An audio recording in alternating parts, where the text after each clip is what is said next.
He could have ended it in an instant, one word from the throne, and Lucifer, heaven's rebel, would have been no more. So why didn't he? Why did God allow the most dangerous traitor in cosmic history to survive and even roam free? This isn't divine hesitation, it's eternal strategy.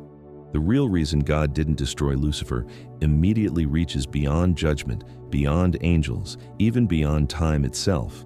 It unveils a shocking truth about love, justice, and the cross, a mystery so profound it redefines the entire war between good and evil. What if God's delay was never weakness, but a weapon? Before the sound of any human voice, before the birth of a single star, there was a throne surrounded by fire, and beside it stood one being more radiant than all the rest. His name was Lucifer, meaning light-bearer, and he was no accident of divine imagination, no haphazard creation of heavenly whim. He was crafted with purpose by the hands of the Word himself, the pre-incarnate Christ, the one by whom and through whom all things were made. Scripture calls him the anointed cherub who covers, the one who walked amidst the stones of fire, positioned not in the outer courts of heaven, but in the innermost sanctum, nearer to the throne than any other creature. His body was adorned with every precious stone: sardius, topaz, diamond, beryl, onyx, jasper, sapphire, emerald, and carbuncle, set in gold and tuned like instruments. His very being resonated with music, like a living symphony of worship. Wisdom flowed through him like rivers, and beauty radiated from him like the rising sun.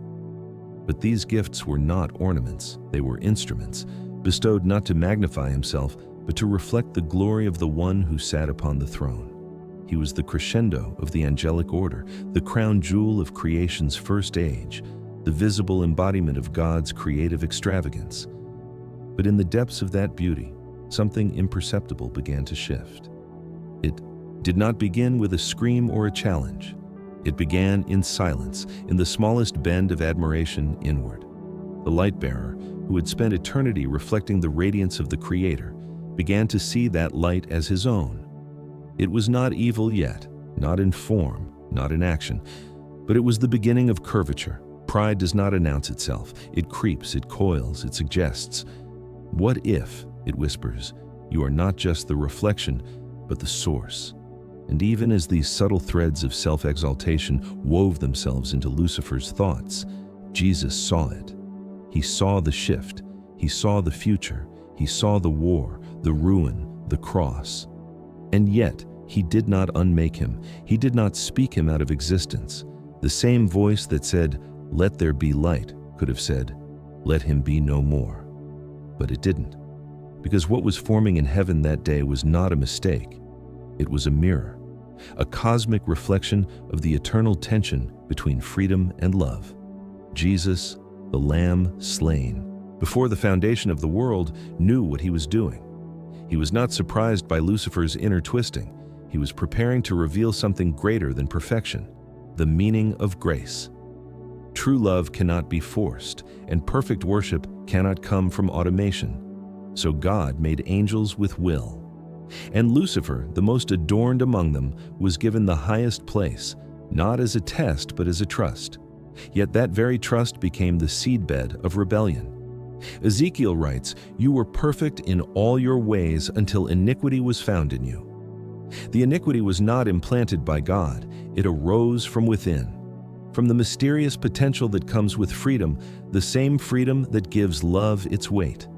Jesus, who is the Alpha and Omega, knew that in creating Lucifer, he was also beginning a story that would stretch into the human world, that would bleed into Eden, that would one day nail him to a tree.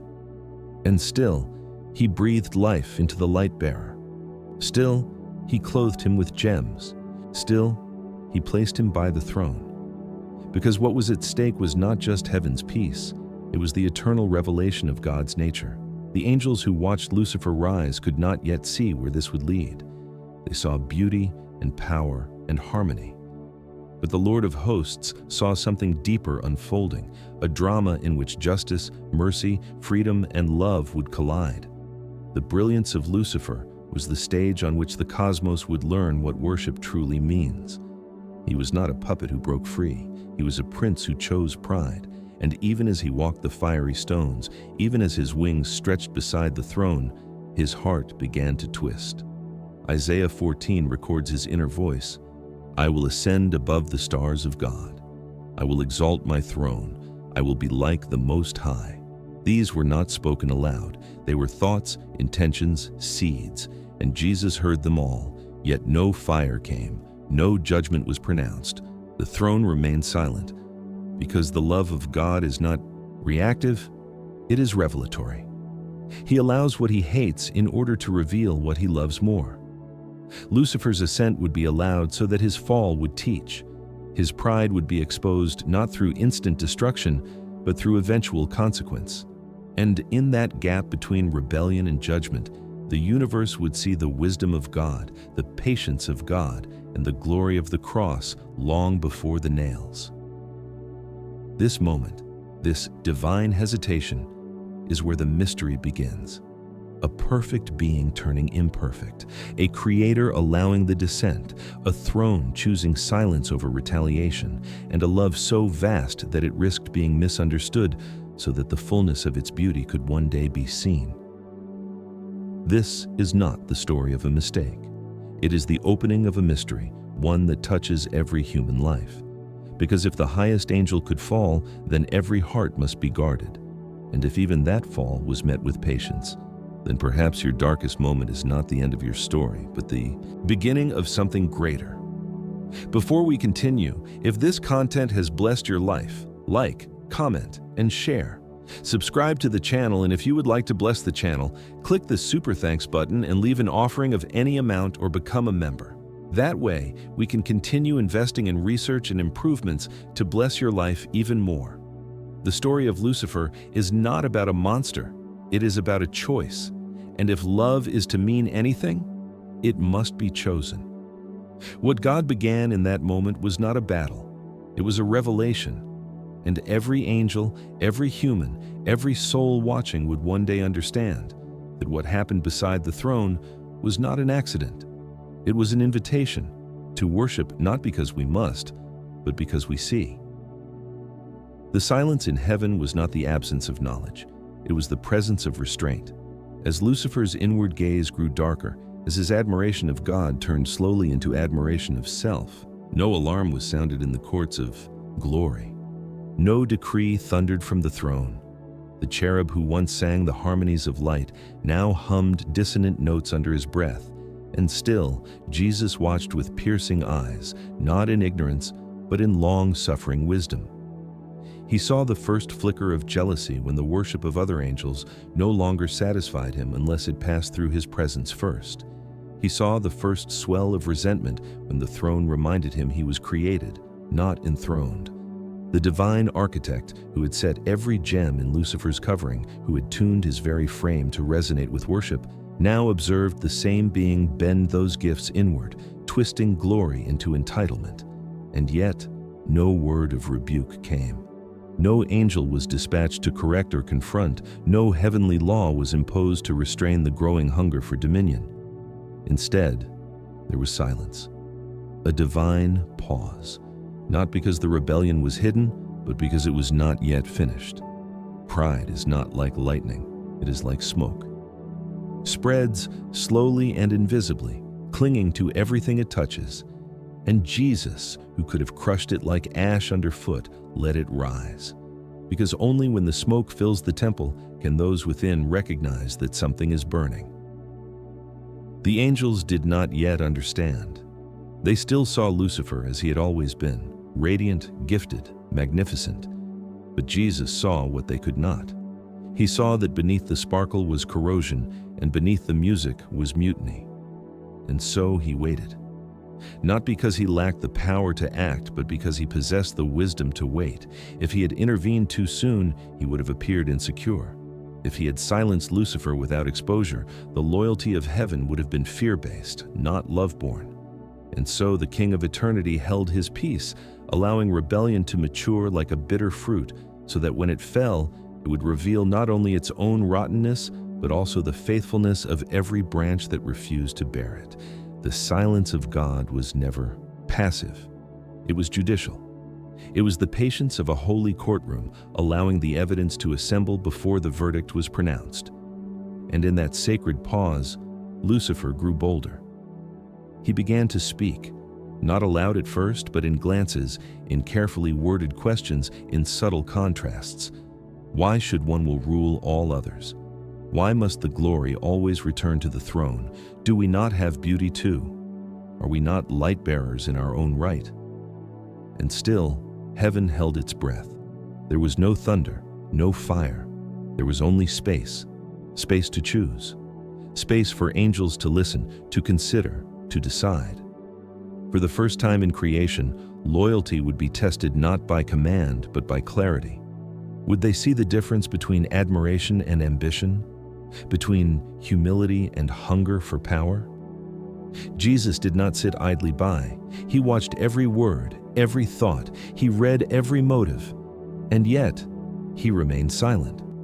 Because the throne of God is not upheld by coercion. It is upheld by truth, truth that must be seen, not just stated.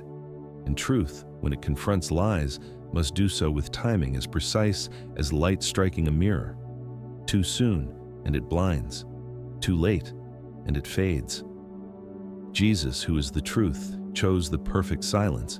He allowed the shadow to grow until it cast itself fully upon the heavens, until no angel could pretend it was still light. Only then would the line be clear. Only then would the universe witness what pride unchallenged really becomes. And this is the mystery, that even in heaven, even in the place of perfect worship, love must be tested. Not because God is unsure, but because creation must be. Every angel, every eye that beheld Lucifer's glory needed to see what the Creator already knew. That pride turns worship into currency and service into seduction. That what begins as personal wonder can become a hunger to be worshipped. And so the Word who formed Lucifer, who filled him with brilliance, who could have spoken him into oblivion, said nothing. Not out of helplessness, but out of holy resolve. The silence of Jesus was the womb of revelation. It was the space in which heaven would learn the value of love that is freely given. He would not cancel the rebel. He would allow him to speak, to gather, to act. Because only when pride is exposed can it be truly judged, and only when love is tested can it be trusted. This divine patience did not mean that justice slept. It meant that mercy was still working, that the doors of repentance were not yet closed, that even Lucifer, the highest creature, was given time. And it was this very time that would remove all doubt forever. When the rebellion would finally burst into the open, no one could say God had acted unfairly. No one could say the sentence came too soon. The silence would be the proof that love had waited, that truth had endured, and that rebellion had condemned itself. This story is not ancient myth, it is present reality. Because the same silence still speaks, Jesus still waits. He sees every thought, every ambition, every hidden bend in the heart, and yet he waits. Not to approve, but to allow the heart to choose, because what he desires is not compliance, it is communion. Not forced praise, but freely given glory. And just as he watched Lucifer with eyes full of sorrow and fire, he watches us. The silence of heaven is not absence, it is invitation. An invitation to search ourselves, to ask, what is growing in the silence? What is forming in the shadows? What will our choices reveal when the testing comes? For the day of revelation always arrives. Pride never remains hidden, and love, to remain pure, must always be free. The silence broke not with thunder, but with whispers, carried like wind through the courtyards of heaven, slipping from wing to wing, heart to heart, lodging in minds that had never questioned before. Lucifer, no longer content to brood in solitude, began to speak his thoughts aloud, not before the throne, but in the corners of heaven's vast architecture, in quiet gatherings where angels once rejoiced without suspicion. His voice was persuasive, almost sacred in its tone, echoing not with open defiance, but with the subtle cadence of concern. "Is it not right," he asked, "that those who shine should share in the glory they reflect? Should worship flow only upward, or should we also honor those who carry the light? Must the throne always be central?" He did not come as a tyrant, he came as a visionary. He cast his rebellion not as war, but as awakening. Freedom, he said, equality, self-rule. We are not puppets, we are the hosts of heaven. The brilliance of his former beauty lent weight to his words, and the memory of his nearness to God gave his accusations a haunting credibility. Angels who had never known suspicion now found themselves asking questions. Why has he never explained his fullness? Why must we trust a will we cannot fully see? If Lucifer, the covering cherub, sees a higher way, should we not at least consider it? The seeds were planted, and 1/3 of heaven's host allowed them to grow. Scripture does not describe their moment of decision in detail, but the fallout is clear. They followed him, not as slaves, but as believers. The rebellion was not mindless, it was ideological. And for the first time in eternity, unity shattered. There was division in heaven, not of chaos, but of allegiance. The harmony of heaven fractured into two songs, one still praising the Creator, the other echoing a call for liberation that had never been needed. And when Lucifer gathered his host, he did not do so with horns or banners, but with boldness that had once been worship. He rose, no longer as light-bearer, but as accuser. Revelation 12 calls him the dragon and says war broke out in heaven. But it was not Jesus who rose to fight, it was Michael. The archangel, whose name means "who is like God," stepped forward as the standard-bearer of loyalty. For Jesus would not dignify rebellion by suppressing it with force. The throne does not defend itself through violence, it defends itself through truth, allowed to triumph openly. And so the court became a battlefield, not of flesh and blood, but of allegiance and clarity. Michael and his angels fought, not to protect God from harm, but to reveal that even the highest created power cannot rival the uncreated. The Creator did not need to raise his hand to prove supremacy. He let Michael, a created being, silence the rebellion, not because Michael was stronger, but because Lucifer was never truly strong at all. Pride disguises weakness as vision, rebellion disguises brokenness as bravery. And in that first war, heaven saw just how fragile a throne built on self truly is.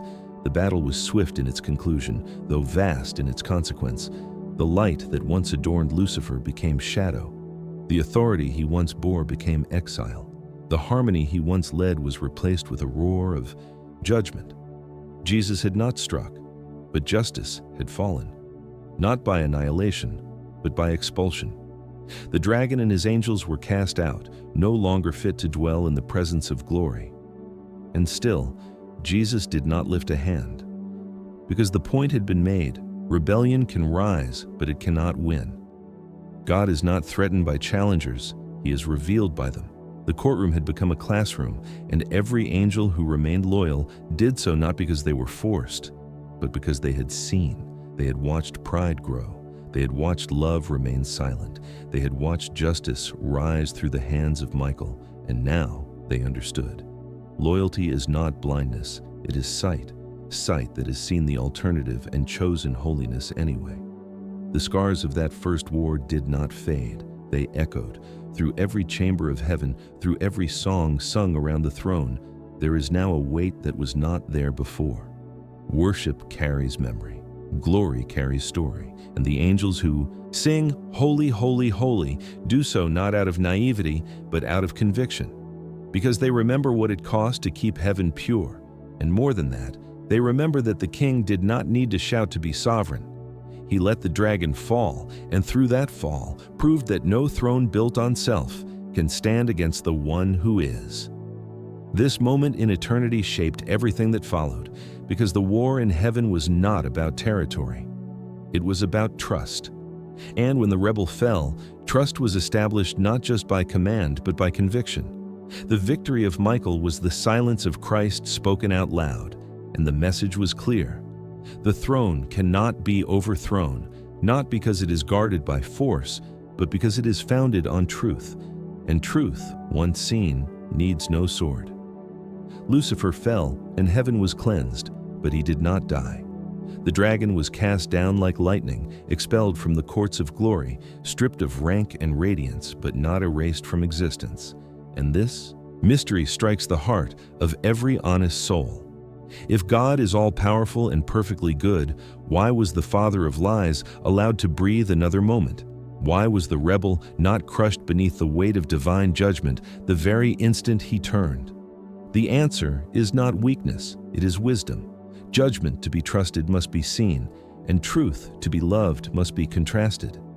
Before the rebellion, creation knew holiness, but not its opposite. Angels sang of God's glory, but they had never witnessed what life without him could become. There had been no shadow, no sorrow, no separation. And so, though the dragon had been cast out, his continued existence would now serve a greater purpose, to be the evidence. The evidence of what happens when glory is abandoned, the evidence of what it means to divorce light from its source. Satan was not allowed to roam because he was unstoppable, but because he was now a living parable, a warning etched in motion. His exile was not just punishment, it was instruction. For the rest of creation, the fall was not enough. They had seen rebellion exposed, but not its fruit. They had seen pride rise and be judged, but not what pride does when it sinks its roots into a world. God, in his omniscience, knew that if he destroyed Lucifer at the moment of rebellion, fear would reign, not understanding. Worship might remain, but it would tremble, not adore. Loyalty would survive, but it would lack depth.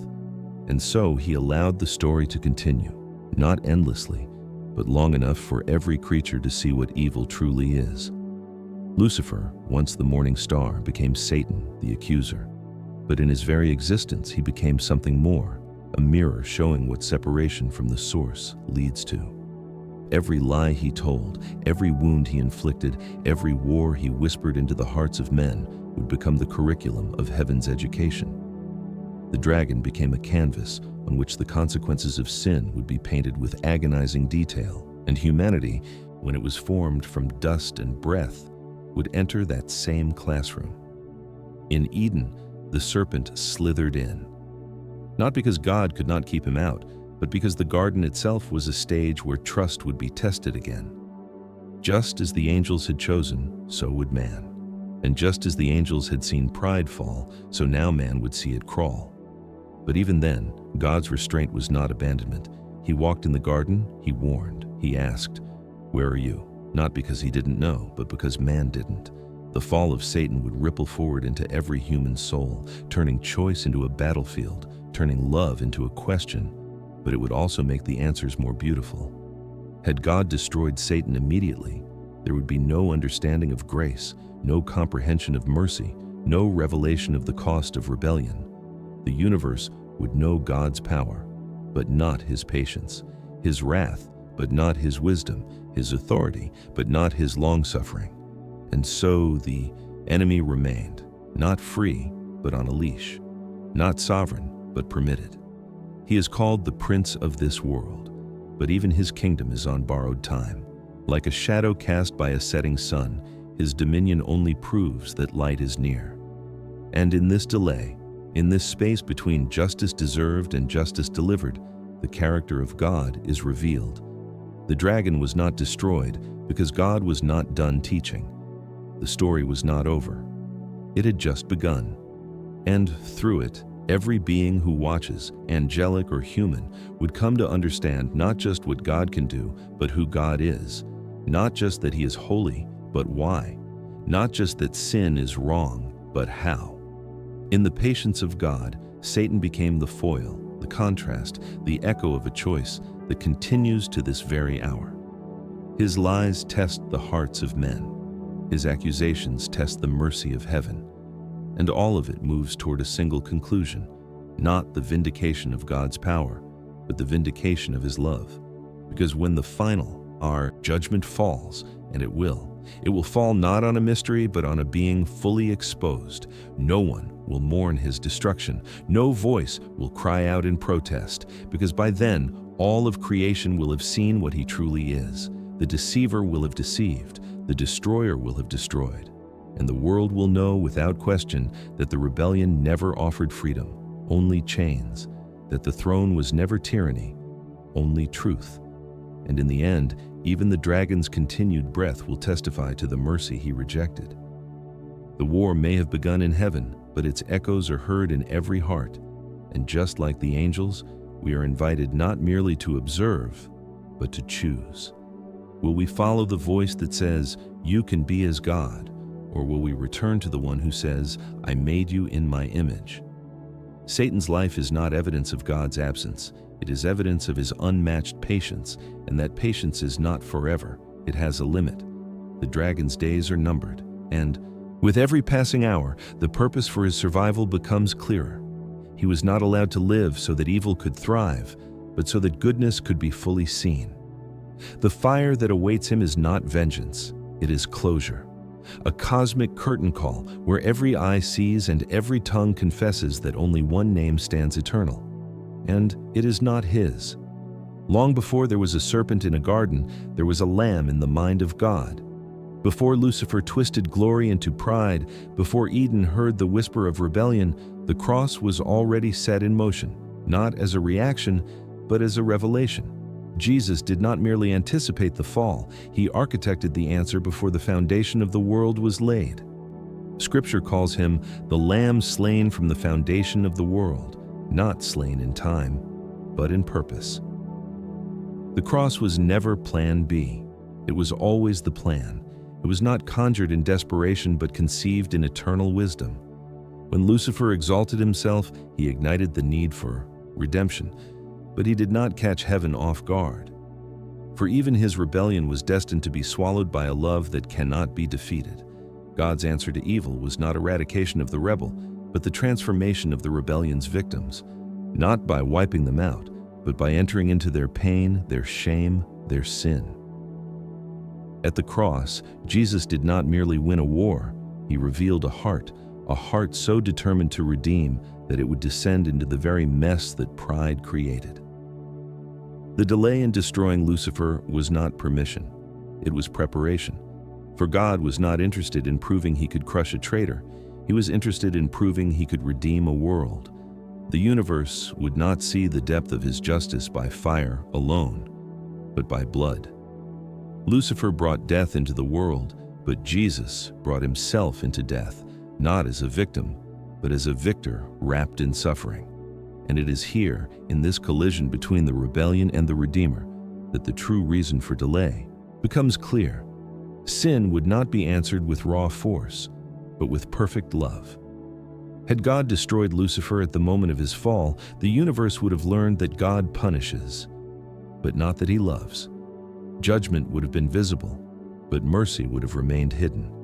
And so Jesus, the eternal Word, clothed himself in flesh, stepped into time, and allowed himself to be bruised by the very evil that he had permitted to continue for a time. At Golgotha, the full weight of Satan's influence, humanity's rebellion, and sin's consequence was placed on the shoulders of one who had never sinned. The accuser's power, built on guilt, was dismantled by innocence willingly bearing guilt. The dragon had wielded the fear of death as his ultimate threat, but Jesus walked straight into death's mouth and came out alive, holding its keys. This is why Satan was not destroyed, because Jesus was planning to destroy something deeper, not just the rebel, but the root, not just the tempter, but the toxin. The cross is the courtroom where every accusation is silenced, not by counter-argument, but by sacrifice. It is where justice and mercy embrace, not as competitors, but as co-authors of redemption. And at the center of that intersection is Jesus, not killing his enemies, but dying for them. Lucifer's rebellion opened a wound in the fabric of creation, but Christ's crucifixion became the stitching that heals it. The cross is not only where sin is judged, it is where the righteousness of God is made visible to every realm. Paul writes that through the cross, the manifold wisdom of God is made known to rulers and authorities in heavenly places. Even the angels, those who had remained faithful, saw something at Calvary they had never seen before, a God who bleeds for his creation, a king who wins not by taking life, but by giving his own. The justice they had long trusted was now wrapped in a mercy they had never imagined, and Satan, once the highest of all, could only watch as the very love he despised became the weapon that undid his work. Jesus didn't overcome evil by shouting louder. He overcame it by going lower, lower than Lucifer had ever imagined, from the heights of heaven to a manger, from eternal praise to earthly scorn, from the throne to the cross. And all of it was deliberate, all of it was foretold, all of it was love. Because what the rebellion introduced, the Redeemer embraced. He did not avoid the consequences of sin, he drank them to the dregs. And in doing so, he tore the veil not just between man and God, but between heaven and hell's deception. The delay in Lucifer's destruction is not a flaw in the plan, it is the stage for the plan. For had Jesus destroyed the dragon too soon, the depth of his own glory would have remained veiled. But now, unveiled at the cross, the whole universe sees what kind of king sits on the throne. Not a tyrant, but a savior. Not a power-hungry deity, but a love-soaked redeemer. And every moment Lucifer still draws breath is a moment drenched in divine patience, not because he deserves it, but because we still need it. Every sinner who has yet to repent, every heart not yet turned, is proof that God's delay is mercy, not neglect. And one day, when the final trumpet sounds and the judgment throne is unveiled, none will say God was hasty. All will know that he waited, that he loved, that he stretched out his arms on wood before he raised his hand in judgment. If this part of the story is opening your eyes, don't just watch, respond. Share this video and let someone else see the cross in a new light. For this is not just the story of a dragon and a throne, it is the story of every soul caught between rebellion and redemption. The cross was not heaven's reaction, it was heaven's intention, and while Lucifer fell because of pride, the Son descended because of love. One tried to rise and lost everything, the other chose to fall and gained it all. This is the gospel. This is the answer. This is the reason. The delay was not a weakness in God's justice, it was a showcase for his love. And on that blood-stained hill, the real war ended, not with fire, but with a cry. It is finished. Time, as measured by human minds, is a mystery to angels. They do not grow old, they do not sleep, they do not forget, but they do learn. And as the ages unfold, across the rise and fall of kingdoms, across floods and fires, covenants and crosses, the hosts of heaven have watched, and what once confused them has become their clearest revelation. In the early days, the rebellion of Lucifer was an unthinkable thing, a rupture in the harmony they had known from their first moment of awareness. The cherub who once led worship had become the architect of war, and his removal from heaven, though just, left questions echoing in the minds of the loyal. Why had he been allowed to speak? Why had he not been destroyed immediately? Why had the throne not roared in finality the moment pride was conceived? But now, as they gaze upon the long unfolding of redemption's story, they understand. What seemed like delay was design. What seemed like silence was strategy. And what seemed like restraint was the radiant strength of a king whose glory needs no defense. They saw the garden, and they wept when the serpent entered it. They watched as Adam and Eve were deceived, and the stain of rebellion touched the dust. But they also saw the animal skins placed over human shame, and they recognized the foreshadowing of blood that would one day be shed. They saw Cain strike Abel, and the ground drink blood. But they also saw God mark the murderer, not to protect evil, but to prolong the lesson that even fallen men were not abandoned. They saw Babel rise, saw humanity reaching upward in a twisted mirror of Lucifer's old ambition. But they also saw God scatter the tongues, confuse the pride, and preserve the plan. Every act of mercy, every withheld judgment, began to paint a larger picture. The angels who had once stood in awe of Lucifer's beauty now stood in greater awe of God's patience, because they realized something new. Power is not the ability to crush. Power is the ability to wait, to endure, to allow evil to show its face fully before bringing it to account. And so heaven learned. Not because they were ignorant, but because they had never seen grace before. Mercy was not a concept needed in a world without sin.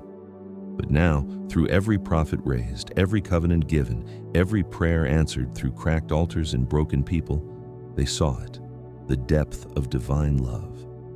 They watched as generations passed, as Israel wandered, as kings failed, as temples fell, and still, God remained faithful. They saw fire fall from heaven in judgment, and yet they also saw the Shekinah glory return to the Holy of Holies to dwell among sinful men. They watched as seraphim touched coal to Isaiah's lips, and as Ezekiel saw, wheels of fire upholding the throne above exile.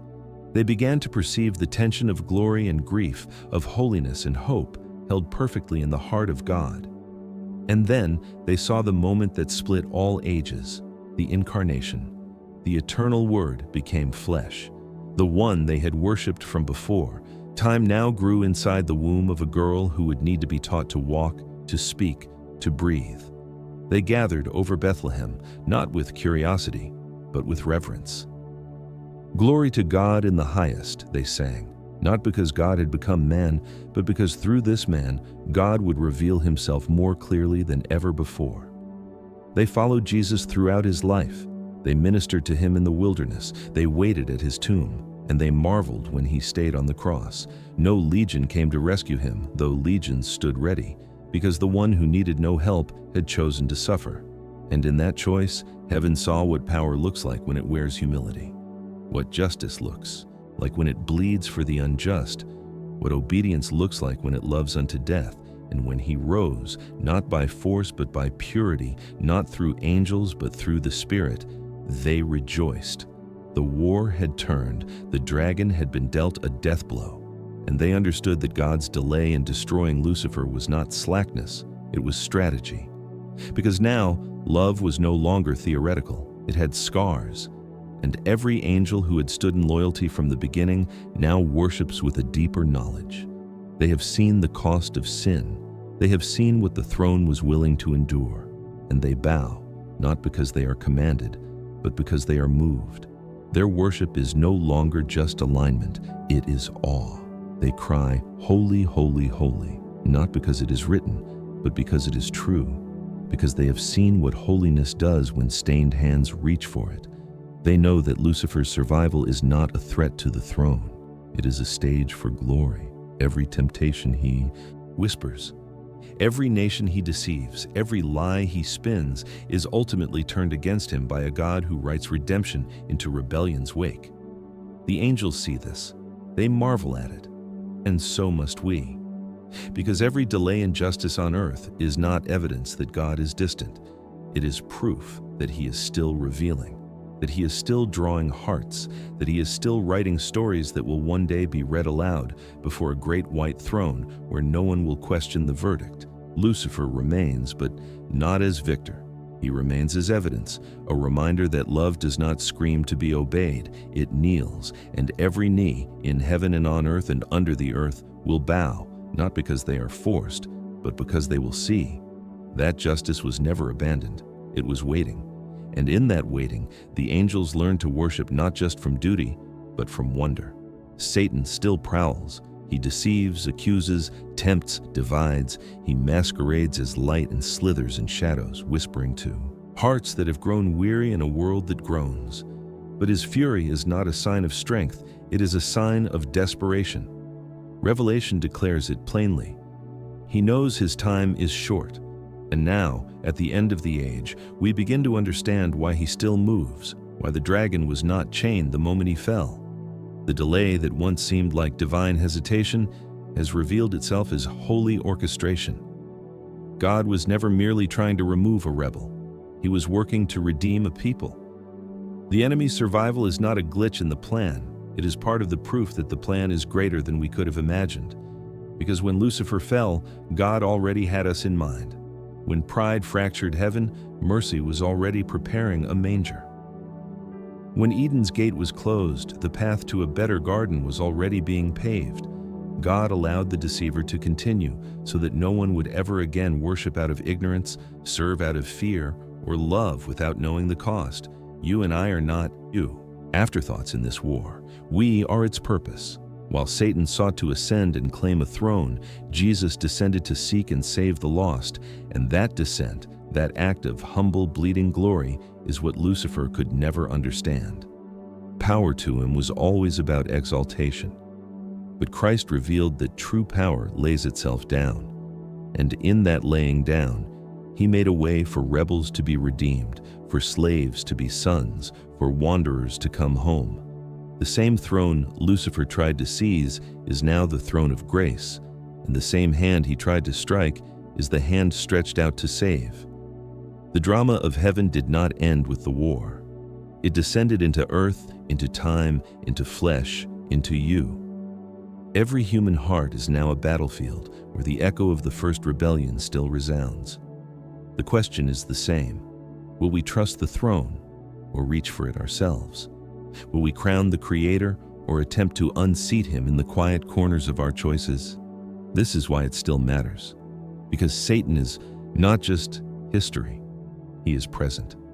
But so is the Lamb. The one who crushed the serpent's head has not withdrawn. He rules even now not with clenched fists but with open arms, and every soul is invited to choose. That is the wonder of it, that even after all the war, after all the lies, the throne is still not built on force. It is offered in love. Destruction was withheld, not because justice failed, but because mercy prevailed. The time of waiting is not a time of absence, it is a time of invitation. And when that time ends, it will end with clarity, not confusion. No one will say God was unjust.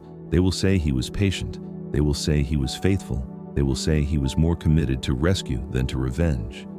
That is the gospel. That the delay in Lucifer's destruction was not mercy for him, but mercy for us. Because had God ended the rebellion before it reached earth, we would never have been born. Had justice fallen instantly, grace could not have flowed continuously. And now the cup is full. The enemy knows his hour is near. The Lamb is returning. The throne will not always be hidden, and when it appears, the choice will be sealed. Heaven does not tremble, hell does. Because the scroll is in the hand of the slain and risen King, and no one can unwrite what he has written. Every being, angel or human, will bow. The only question is whether we will bow now in surrender or later in regret. Because the victory is not just coming, it has already begun. It began when the silence of heaven broke with the cry of a newborn king. It continued when the Son of God took our nails, wore our thorns, and walked out of our grave. And it will culminate when the trumpet sounds, the sky splits, and the King returns, not to debate, but to reign. This still matters because we are still choosing. Every day, every decision, every allegiance either reflects the rebellion that began with pride or the redemption that began with love. The war in heaven was never about territory. It was about trust. And the question remains, whose voice will we follow? The one who says, "Ascend," or the one who says, "Come to me"? Satan fell because he sought to rule without God. We rise when we learn to live under his rule. The dragon will fall again, this time forever. The fire prepared for him is not delayed much longer, and when it comes, it will not be questioned. Because every allowed moment, every groaning heart, every witness of sin and sorrow has also seen the patience of God, and they will know that he did not allow evil because he was indifferent, but because he was inviting. And now that invitation is before you, not just to observe the story, but to enter it. Not just to marvel at the cross, but to surrender to it. For the throne still stands, the Lamb still reigns, and the final word will not be spoken by the dragon, it will be spoken by the King. Choose him while time still remains.